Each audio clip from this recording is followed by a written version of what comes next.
கரூர்ல கண்ணீர் விட்ட முதல்வர். அந்த கரூர் சம்பவம் தான். ஸ்டாலினை வச்சு செஞ்சு தரணும். இதுல வாய் கூசாம சட்டசபையில ஸ்டாலின் சார் நம்ம மேல திருப்பி விட்டு அங்க ஒரு அரசியல் செய்யறாரு. அதுக்கு என்ன அர்த்தம்?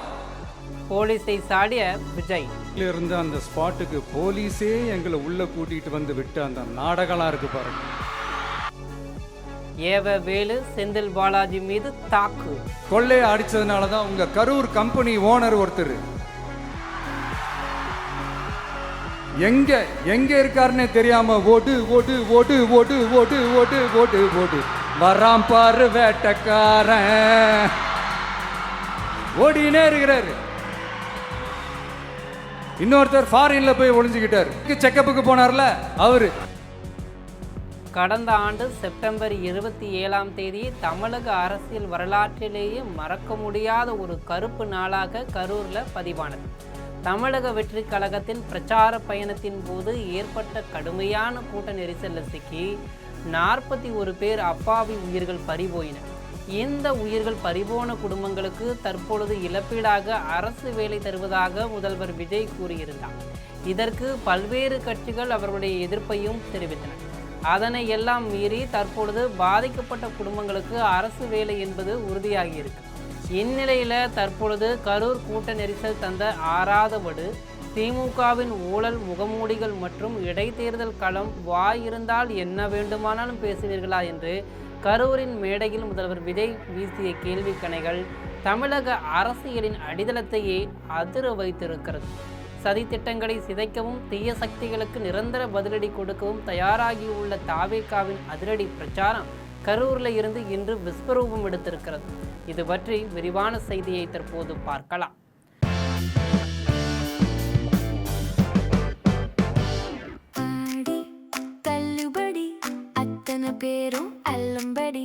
ஆறு முதல் 60% வரை ஆடி தள்ளுபடியுடன் சூப்பர் சரவணா ஸ்டோர்ஸ், சென்னை, மதுரை, கோவை. கரூரில் நடைபெற்ற அரசு விழாவில் கூட்ட நெரிசலில் சிக்கி உயிரிழந்தவர்களின் குடும்பத்தினருக்கு தற்காலிக அரசு பணி ஆணைகளை வழங்கி பேசிய தமிழக முதலமைச்சர் விஜய் தமிழக அரசியல் களத்தில் பெரும் புயலை கிளப்பும் வகையில் மிக நீண்ட விரிவான அரசியல் உரையை கூட்டத்தினரிடையே ஆற்றினார். தன் நெஞ்சில் தேங்கி கிடந்த வேதனையும் ஆவேசத்தையும் வார்த்தைகளாக கொட்டிய அவர் வரவிருக்கும் இடைத்தேர்தலுக்கான தாவேகாவின் தேர்தல் பிரச்சாரத்தை இந்த மேடையில் இருந்தே அதிகாரப்பூர்வமாக தொடங்கி வைத்தார்.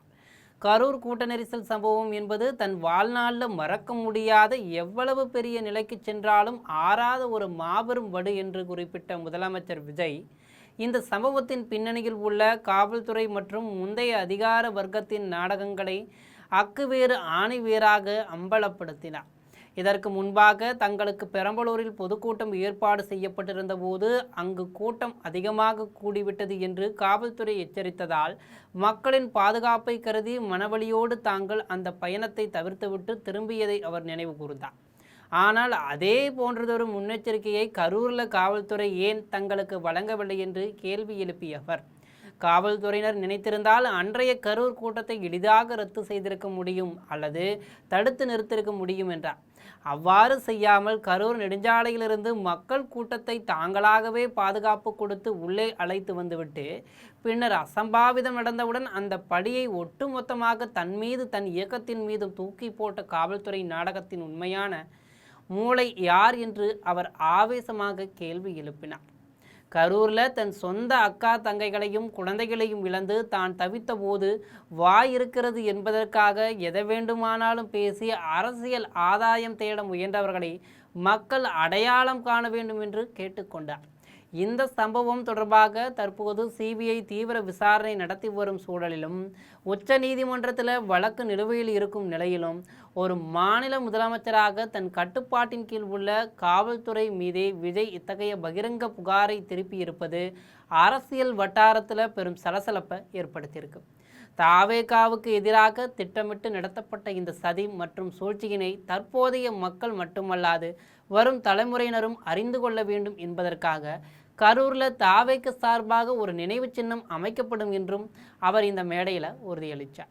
தொடர்ந்து பேசிய அவர் தனக்கு எதிராக அரசியல் செய்பவர்கள் தன்னை மக்களை விட்டு ஓடிவிடச் செய்ய வேண்டும் என்று நினைப்பதாகவும் ஆனால் நமக்காக வந்துள்ள மக்களை காக்க வைத்து ஆதாயம் தேடும் அரசியல்வாதிதான் அல்ல என்றும் திட்டவட்டமாக கூறினார்.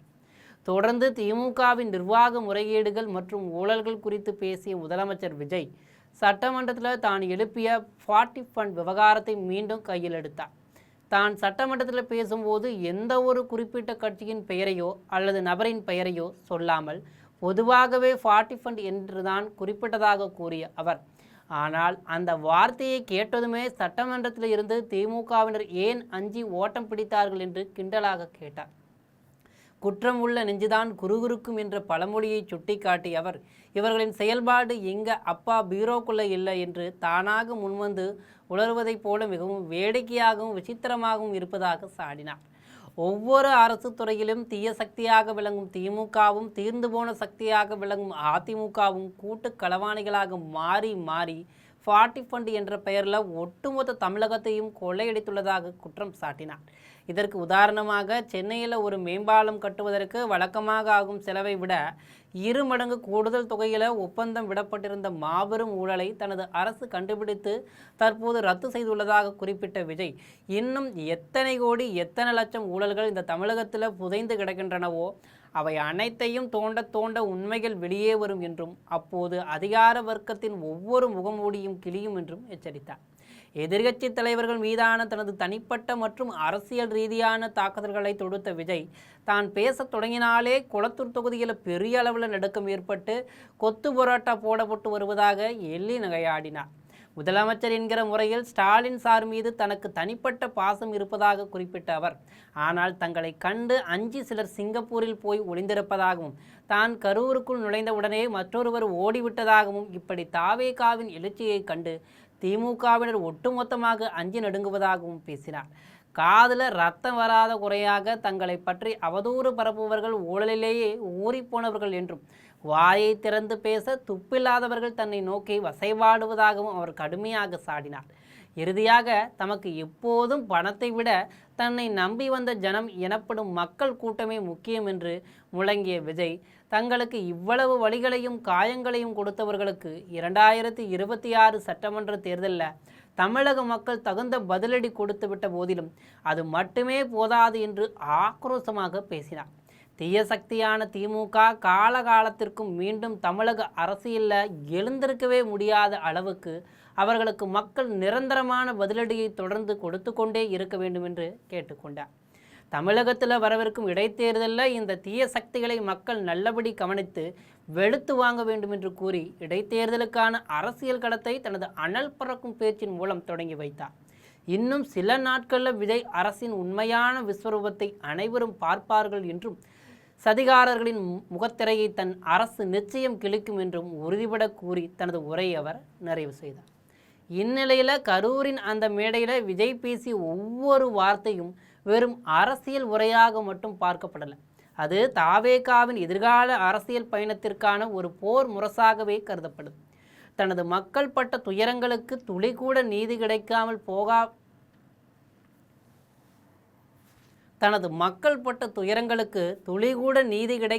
போக விடமாட்டேன் என்று சூளுரைத்த அவர், அந்த பலியான ஆன்மாக்களுக்கு தான் செய்யும் மிகப்பெரிய மரியாதையாகவே இந்த இடைத்தேர்தல் வெற்றியை பார்க்கிறார்.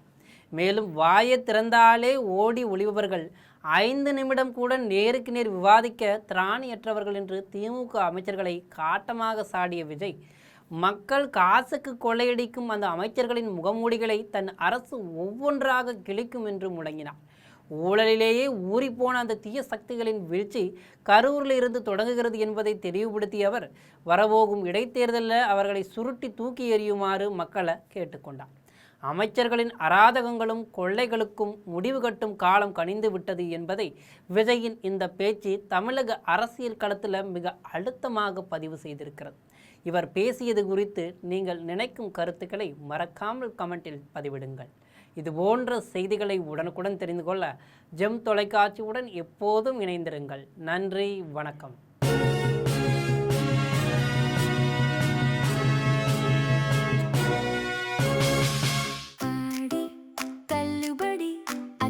பேரும் அல்லம்படி 6 முதல் 60% வரை ஆடி தள்ளுபடியுடன் சூப்பர் சரவணா ஸ்டோர்ஸ், சென்னை, மதுரை, கோவை.